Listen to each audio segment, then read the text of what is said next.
All right. Good afternoon, everyone. My name is Liam Ridley. I work at the Kansas City Public Library.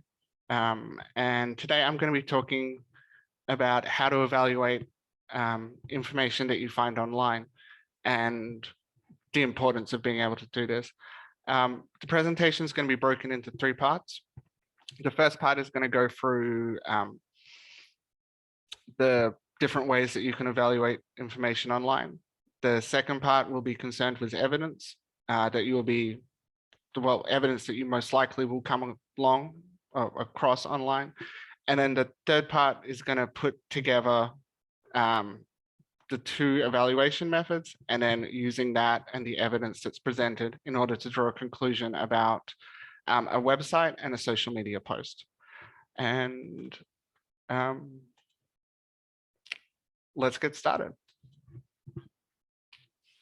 Okay, so the widespread adoption and use of the internet and social media has made information easier to disseminate and consume, leading to the world being in the midst of an infodemic.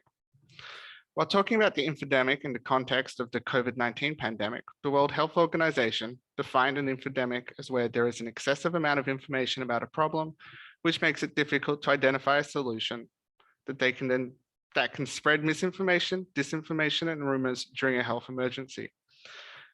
Infodemics can hamper an effective public health response and create confusion and distrust amongst people.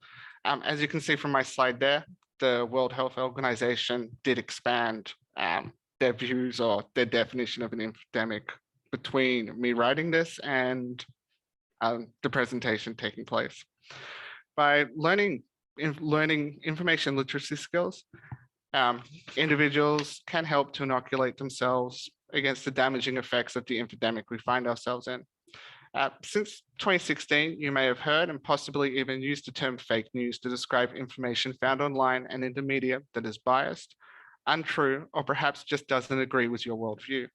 While fake news rolls off the tongue nicely, it is important to avoid using the term when talking about information you find that is inaccurate or untrue. This is because fake news fails to define the complexity of the problem accurately and has been co-opted, where it is now used to describe information and news coverage that the subject of the coverage finds to be disagreeable. Instead, you should use the umbrella term misinformation when referring to such information. Misinformation can be used to describe a number of information types while still describing content accurately. The types of misinformation that you're most likely going to come or most commonly going to come across online can be broken down into 7 categories. The first category is satire or parody. This is information or misinformation that has no intention to cause harm, but has the potential to fool. The second category is misleading content, the misleading use of information to frame an issue or individual. The third kind is imposter content, when genuine sources are impersonated to present a message which is different to what the genuine source would have put out had they been putting it out themselves. The fourth kind is fabricated content, which is news content or content which is 100% false, designed to deceive and to do harm. The fifth type is false connection, when a headline, visual, or caption doesn't support the content. The sixth type is false context, when a genuine content is shared with false contextualized information that alters the original meaning of the content. The final type, and this is the type which you do see a lot of online if you spend a lot of time online, is manipulated content. This is when genuine information or imagery has been taken and has been manipulated in a way in which to deceive. Deepfakes is a great example of this. The Photoshop picture that you may see of, well, I mean, there is a lot of Photoshop stuff out there, which is all an example of manipulated content. So why is it important to be able to evaluate information? As stated earlier, the world is awash with information that, thanks to the internet, can travel around the globe in less time than it takes to read this sentence. For most of us, the internet is our primary source for gathering information about what is happening in the world around us. What we see on the internet helps to shape how we see the world, how we feel, and the choices that we make each day. Without a good understanding of the information literacy skills and the ability to apply them to the information we consume, it is difficult, if not impossible, to discern good information from bad information and subsequently make informed decisions. So the two ways to evaluate information effectively are known as vertical reading and lateral reading. What is vertical reading? Vertical reading evaluation techniques are what readers commonly associate with the content evaluation, and it involves the reader staying on the website or information source while they apply an evaluation framework to the information source that they are reading. Vertical reading is a great way to quickly evaluate and analyze information that you find on a trusted website or other trusted information sources. How do you perform vertical reading? There are many ways to perform vertical reading, but the most well-known method is known as the Craap method. Using the Craap method, the reader evaluates the currency of the content, that is the date that the content was published, if the content is still current, and when the content was last updated. The reader then evaluates the relevance of the information, and that is how relevant is the information to the reader's chosen field of research. Does the information answer the researcher's questions, and is the information relevant for the reader's use? The reader then evaluates the authority of the information by checking the credentials of the author, by looking at the author's expertise, credibility, and their background. The reader then evaluates the accuracy of the information by verifying the claims and facts presented by the source against authoritative and independent sources. Finally, the reader evaluates the purpose of the information by asking themselves, what is this content's purpose? Is the content written to educate, to inform, to entertain, promote, or persuade the reader to a particular point of view? Is the content biased to promote one viewpoint over another, or is it neutral? Using the Craap method or other methods that rely on vertical reading, readers are able to gain a fair understanding of the suitability of the content they are reading for their purposes. The second method is known as lateral reading. Lateral reading techniques are primarily concerned with finding out more about the source of the information the reader is reading, which is especially relevant for information sources that the reader finds on the internet and that they are unfamiliar with. Due to the anonymity that the internet offers, it is difficult to know who actually wrote the content the reader is reading, making vertical reading and other traditional evaluation techniques less useful for readers wishing to evaluate the quality of the information, especially on websites that the reader is unfamiliar with. Rather than being concerned with the aesthetics of the website's URL and supporting references, lateral reading is concerned with who the author of the information is and what information exists about the author or organization responsible for it, and not just the information on the website or in the information source itself. Lateral reading evaluation techniques can also be applied to everything that the reader comes across on the web, from social media posts to news articles to journal publications. Lateral reading is not difficult. It just requires a little time, patience, and deliberate web searching. When to perform lateral reading? It should be performed any time that the reader comes across information sources they are unfamiliar with and unsure as to the trustworthiness of the credibility of the information source. To perform lateral reading, one technique that readers can use is known as the Sift method. Using Sift, the reader stops, asks themselves if they know the website or the source of the information before investigating the source to find out more about it. The reader then finds trusted sources that cover the same topic to gain context before tracing the claims, quotes, and media evidence to back up back to its original source. So what is the evidence? Before we begin, it would be helpful to go through the psychology behind misinformation. This is important because users or publishers on the internet who are looking to deceive rely on several tricks to make their information seem more credible to a reader as they're reading it. The main psychological concepts of misinformation are cognitive miserliness, which refers to our brain's tendency to opt for the easiest and simplest solution to solving a problem over one that requires more thought and effort.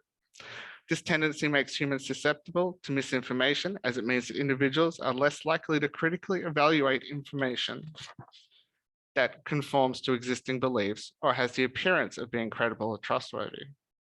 So as you can see, with vertical reading, if you're looking at a website which appears to be trustworthy, that looks good, that is missing spelling, grammar mistakes, has no dead links on it, then your brain is naturally going to trust it more than a website which may be more true or more trustworthy, where the website owner hasn't put the time or effort into making an aesthetically pleasing web page.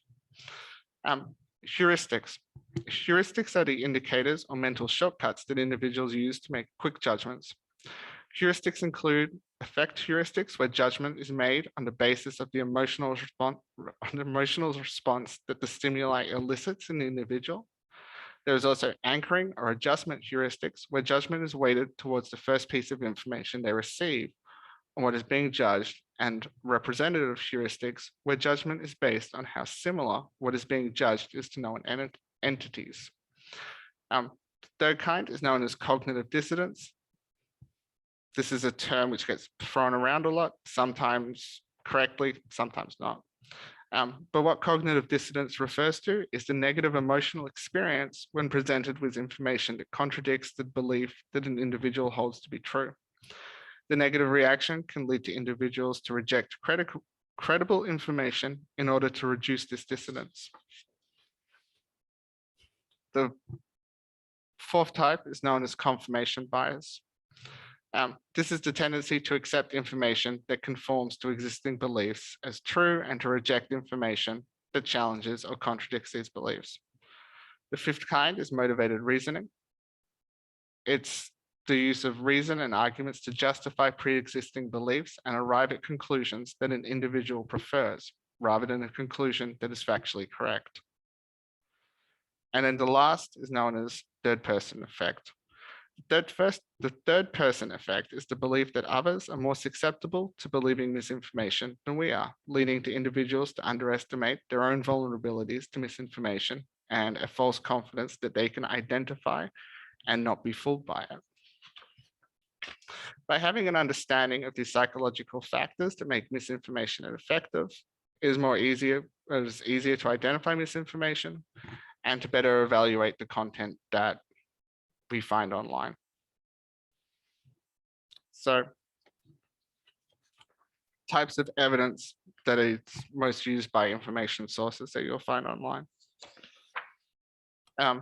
This can be broken down into 6 categories. These categories, well, the first category is an expert. An expert is an individual who is recognized by their peers as being an expert in their field or knowledgeable or knowledge of the profession.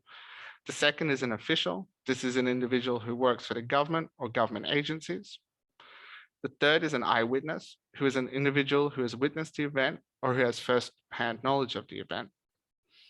The fourth kind is the second-hand, which is an individual who did not witness the event or have first-hand knowledge of it, but has credible knowledge of the event obtained from eyewitnesses or documentation related to the event. The fifth type is documents.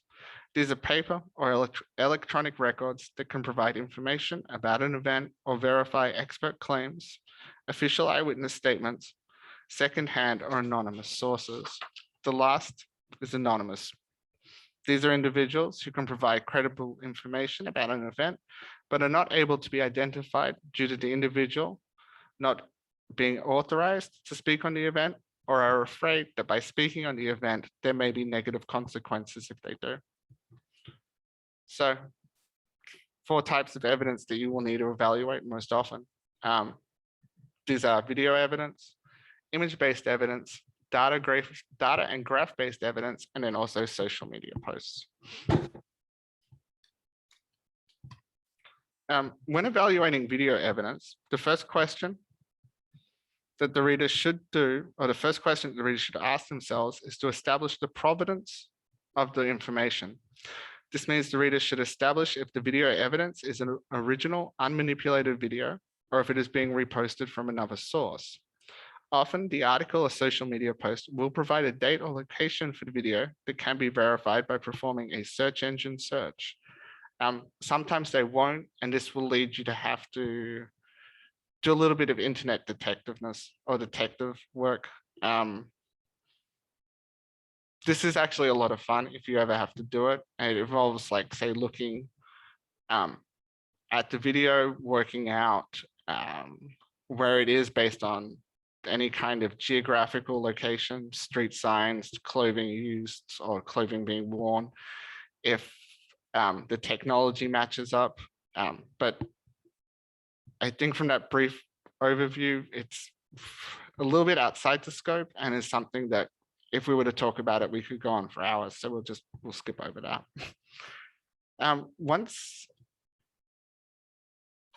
Once the reader has established the provenance of the video and determined that the video is an original, the reader should then ask themselves if it makes sense for that information source to be posting the video. For example, if the information source is claiming that they are an eyewitness to the event, is there anything from the article, social media posting, or independent sources that can confirm that they were? The reader should then ask, what is the information source's motivation for posting the video? Is the information source providing the video to offer relevant information or supporting evidence? Or are they posting it to mislead by altering the video's original context or to create a false connection between the video and the information source's written content? After determining the provenance and and how the source got hold of the video, it's important to determine the motivation for using the video as evidence. And as part of this, they should be looking and trying to work out what psychological tricks that the information source may have been using to make the video evidence more persuasive to the reader, and if they're being employed to mislead the reader into believing something that is not true. Image-based evidence. Evaluating image-based evidence follows a similar process to the evaluation of video evidence. Again, the first thing the reader wants to do is to establish the provenance of the image. To establish the provenance of the photograph or image, the reader should first look at what supporting information is provided about the photograph by the news article or social media post to determine if the photograph is an original or if it is being shared from another source. If you watched Jenny's presentation from yesterday, she did a great thing on how images can be manipulated in news sources. If you haven't seen it, I strongly recommend going back and watching it because it was outstanding.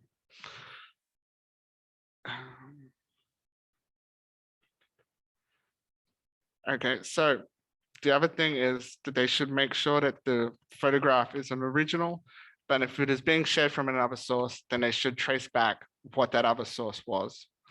The reader should look at the date and location information and then independently confirm that this information matches the information that the information source has provided.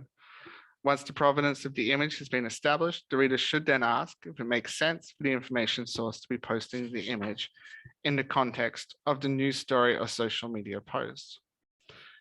And then should ask again what the motivations of the information source is for providing the image. Is the information source using the image to provide supporting evidence or to deceive the reader by posting an image that, again, going back to Jenny's presentation from yesterday, is being posted out of context in a way to mislead the reader by creating a false connection between the image and the information source's written content? After determining the provenance and motivation, again, the reader should then ask themselves what psychological tricks is the information source using to make this image evidence seem more persuasive, and if they're being employed to mislead the reader into believing something that isn't true. The third type is graph or data-based evidence. This presentation is going to be concentrating predominantly on graph-based evidence, mainly because if we were to go into data evidence as well, we would be here for hours. And conscious of your time, I really don't want to waste it. When used correctly, graphs and other data are a great tool for presenting information that can be easily understood by readers and provide the tool that appeals to a wide audience. On the flip side, graphs are easy to use to deliberately mislead the reader as to what information the graph is presenting. 5 common techniques for misleading readers using graphs includes selective data display. Selective data display can be used to confuse and mislead the reader of the graph into thinking that the difference between items being compared is greater than what it actually is.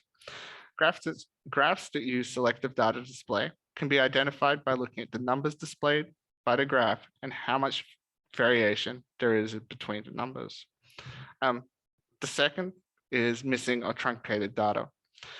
Missing or truncated data can be used to mislead or confuse the readers of the graph by only providing the information that benefits the message that the information source is trying to tell. By removing data that may disprove or reduce the impact of the message the information source is trying to tell, the reader may believe that the problem is bigger than it actually is, or it may appear that there isn't a problem at all. The biggest problem with truncated data, though, is that it removes information the reader requires in order to make an accurate conclusion on what they are being shown.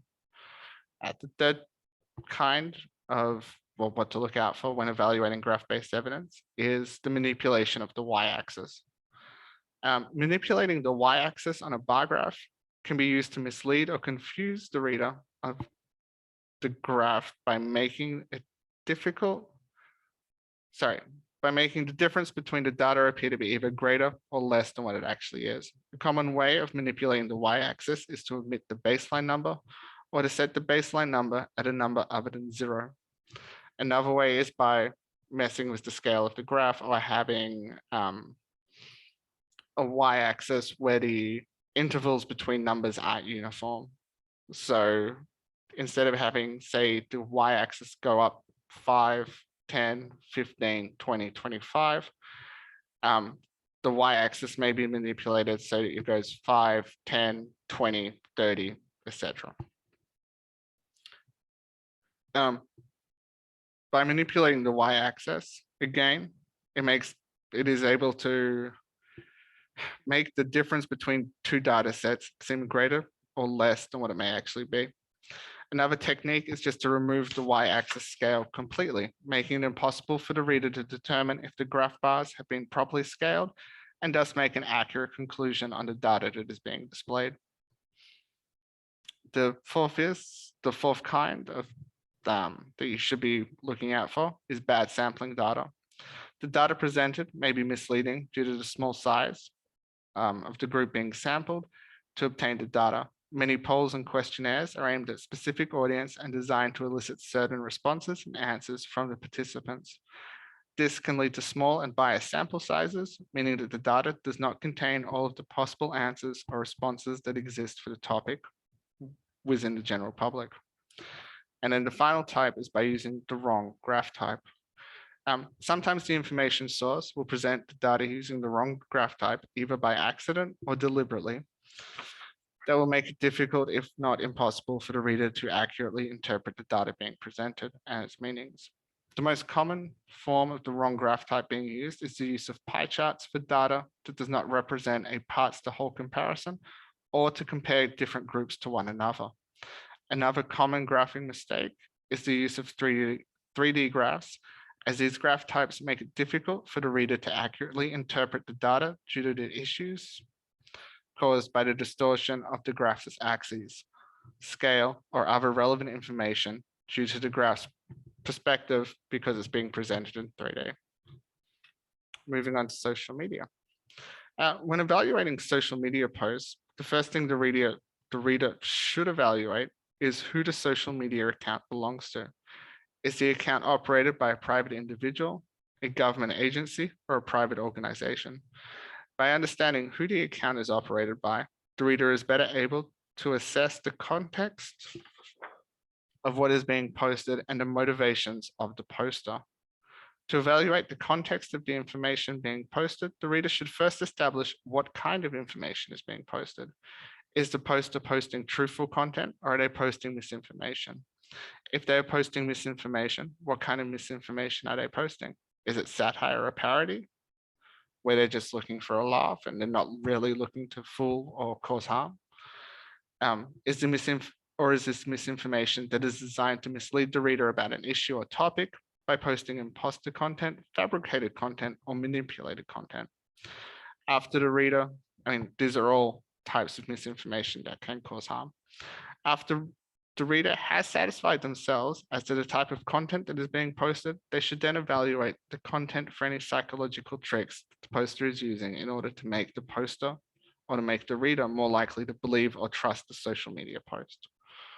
So moving on to what do other sources say? This section is going to be putting together slides 1 and 2 by doing a case study of a website and then also a social media post.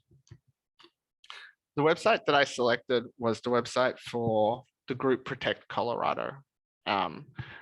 If you were doing, say, a school assignment where you were asked to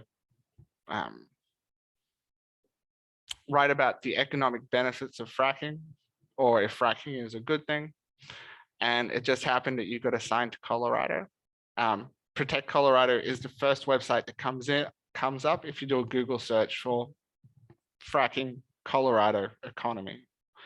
Also, if you did a search for fracking economy in Colorado. So looking at Protect Colorado's website, the website gives all of the appearances of being a legitimate and credible source of information. The website is attractively designed on both mobile and desktop. The website's copy is free of spelling and grammar errors, and the website has no dead links. The organization's goals and purpose are clearly stated on the front page, as well as in the About Us page section. By clearly stating the goals, the reader is alerted to the fact that the group does have a bias, but because it is presented up front and the language on the website is neutral, it gives the appearance that it will not be overly biased and the information on the website can still be trusted. Scrolling down the website, it then provides links about further information on the topic and the issues. And benefits that fracking has brought to Colorado and the United States for providing some quick facts about the number of jobs that fracking supports in Colorado, the positive environmental impacts that fracking has, and the amount of money that fracking has contributed to the Colorado economy. So far, the website has posted most of the criteria for vertical reading evaluations. The information is current, the information is relevant to the reader's research, the information provided appears to be authoritative and accurate, and if I had the ability, we could go into the website, but all of the claims that the website or Protect Colorado presents are all backed up by credible sources. By that, I mean reputable news sites and government agencies. Also, finally, the purpose of the website is clear and not obfuscated. So what happens when we begin to laterally read the Protect Colorado website? The first thing that we do in order to find out about Protect Colorado is we go to the About Us page. The About Us page, we are presented with the group's mission statement again and learned that Protect Colorado is a 501c4 nonprofit organization and state issues committee. A quick Google search reveals that a 501c4 refers to a tax-exempt organization that is permitted to engage in political lobbying and political campaign activities. Going back to the About Us page, didn't include that, I apologize.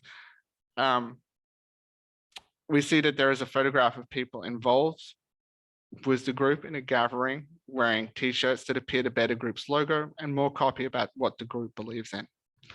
By clicking on the Contact Us page, it provides a generic email address to connect the group or to contact the group at, a toll-free number, and a post office box to send mail to, but no names of anyone who is involved with the group. Going back to the content of the website, we begin to see that a lot of the claims on the website are generic statements with no follow-up evidence, and the data provided by the group is provided with no context. While evidence of the claims is provided through links to reputable news sources or fact sheets, we begin to notice that the fact sheets are published by the Colorado Oil and Gas Association, an industry group, and that the news stories are stories where the journalist appears to be publishing based off press release statements and information provided by the Colorado Oil and Gas Association. By now, our research senses should be tingling. Initial searching on Protect Colorado turns up a Colorado Public Radio article about the amount of money that the Protect Colorado has raised. That Protect Colorado has raised for the 2018 elections. The article lists that the companies and organizations that have donated to the group, with the majority of money coming from oil and gas companies. Switching to a Google News search, there are more articles about Protect Colorado and the money the group has raised, confirming the bulk of the money has come from oil and gas companies. Searching the website Little Sis, this is what we're seeing on the screen at the moment. Little Sis is a website that tracks political action committees. We discovered that Protect Colorado was created and is operated by oil and gas companies who have an interest in defeating the various ballot initiatives that were on the 2018 and 2020 election slates that would regulate fracking in Colorado. Looking further at the evidence provided by Protect Colorado to support their claims on the environmental safety of fracking, the first thing that we notice is that the link takes the reader to a page on the website for Coloradans for responsible energy development. A quick search on this leads to the conclusion that Coloradans for Responsible Energy Development is also another oil and gas industry website, which provides links to a number of official studies that have been conducted on the safety of fracking and the harm that it may cause to the environment. From an initial reading of the list of studies, we noticed that studies are all between 4 and 11 years old. And clicking on the studies to find out more about them, we discovered that a number of the studies were funded by oil and gas companies. A Google search also reveals that there are a similar number of studies disputing that fracking is environmentally safe and published by reputable sources. Investigating the claims about the economic benefits that fracking brings to Colorado, we noticed that all of the information provided comes from news stories that are solely relying on oil and gas industry claims or press releases and do not appear to contain any independent fact-checked information. Further investigation of the journalists responsible for the stories reveals that they have either worked in the oil and gas industry or are closely connected to it. This is just some collection of screenshots. As we can see here, David Blackman, who is writing for Forbes, telling America that we should be grateful for fracking, is an independent energy analyst consultant and appears to have a, very extensive career in the field. In the bottom left corner, we can see the article on oil and gas generating $1 billion for the state in local taxes. But then when we look down further, we see that this number comes from a study that was conducted by PricewaterhouseCoopers for the American Petroleum Institute. The last one that I included in the bottom right is a comment by the governor of Colorado talking about fracking being good for the country's energy supply, security, our economy, and our environment. What our governor of Colorado fails to mention is that he received a fairly sizable amount of donations from the oil and gas companies.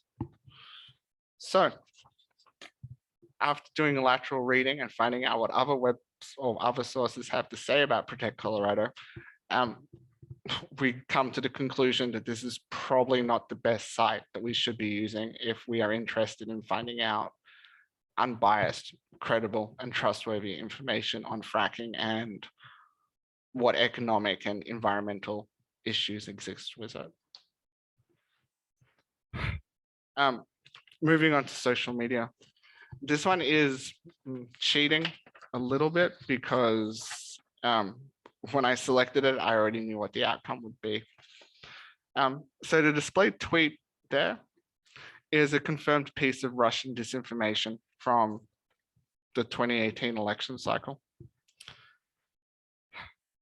While we know it is disinformation, it's still a useful case study for the importance of lateral reading, as the tweet is still circulating on the internet as a screenshot on many image boards. It pops up on Reddit occasionally, ImageFlip, Imager, and other image-based websites, I think 9gag as well. The tweet uses the psychological concepts of motivated reasoning and representative heuristics to exploit the reader's own confirmation bias to reduce the chance that they will fact check the tweet's content. I say that because the image boards that it comes up on typically have hashtags relating to sort of LGBTQ plus issues. Looking at the tweet, we are able to see that the Polite Melanie account is not a government or private organization, but a private individual. Due to the lack of a blue check mark, we are also able to see that the account is not verified by Twitter as an account being notable per Twitter's guidelines. Investigating further, we first go to Twitter and perform a user search for the account. Performing this search just for the account of Polite Melanie brings up no results. We then perform another Twitter search using its advanced search options to search for accounts that have interacted with Polite Melanie, which brings up a number of individuals who have replied to Polite Melanie's Twitter account. By clicking on her handle in those replies, we discover that Twitter has suspended the account. As we are not looking at the original tweet, but a screenshot, we then have to do an image search for the tweet using Google's image search, or like reverse image search. We see, like I said before, that the tweet has been posted on a number of image boards, but also appears in a story in the Daily Mail with the headline, "Revealed: Sophisticated Russian trolls are luring Twitter users to their accounts with heartwarming posts, then spreading disinformation to build distrust ahead of the 2020 election." From the Daily Mail article, this is just my own personal opinion coming in. Never rely on the Daily Mail for anything. It is, I wouldn't even call it news. Though it can, I guess, be amusing to read if you're looking to be outraged for the day. We see that the Daily Mail is building off of an article posted by Rolling Stone magazine titled "The Uplifting Tweet That You Just Shared, a Russian Troll Sent It," by Darren Linville and Patrick Warren. Searching on Linville and Warren, we discovered that they are two professors at Clemson University who specialize in misinformation. From the article, we have now learnt that the motivation of the tweet was to mislead readers and exacerbate social divisions within the United States. But what about the content of the tweet? Is this just misinformation, parody, satire? Or is the content true but being shared with a false context? Searching on the text of the tweet, we were able to discover that the text has been taken from a satirical Facebook page called The Atheist Advocate, which published the same information in June of 2015. So, conclusion, the above tweet is misinformation. That brings me to the end of my overview on how to evaluate content online. I hope it's been informative.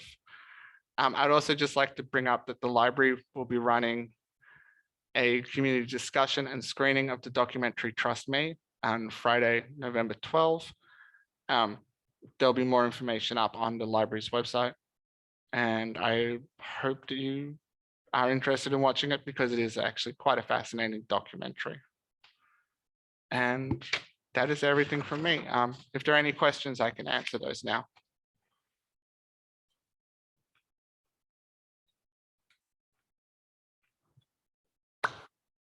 No? Okay. Well, thank you for listening.